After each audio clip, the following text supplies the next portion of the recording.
భూమి చుట్టూ ఉండే సన్నటి గాలి పొరను ఏమంటారు? భూమి చుట్టూ ఉండే సన్నటి గాలి పొరను ఏమంటారంటే మనకిక్కడ ఆప్షన్ 3 అండి. వాతావరణం అంటాము. అలాగే అట్మాస్ అన్న గ్రీకు పదానికి అర్థమేంటి? అట్మాస్ అన్న గ్రీకు పదానికి అర్థం ఏంటంటే మనకిక్కడ ఆప్షను 2 అండి. ఆవిరి. అట్మాస్ అంటే అనే గ్రీకు పదానికి అర్థం ఆవిరి అండి.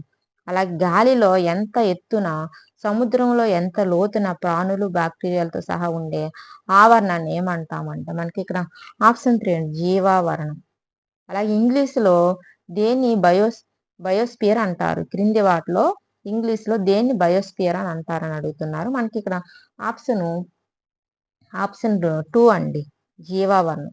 దీని యొక్క ఫుల్ వీడియో నేను డిస్క్రిప్షన్‌లో పెడతాను. ఇది మనకి డీఎస్సీ సోషల్ కంటెంట్ బిట్స్ అండి. నేను డైలీ డీఎస్సీకి సంబంధించి వీడియోస్ పెడతాను. మా ఛానల్ సబ్స్క్రైబ్ చేసుకోండి. చాలా ఇంపార్టెంట్ బిట్స్ పెడుతూ ఉంటాను.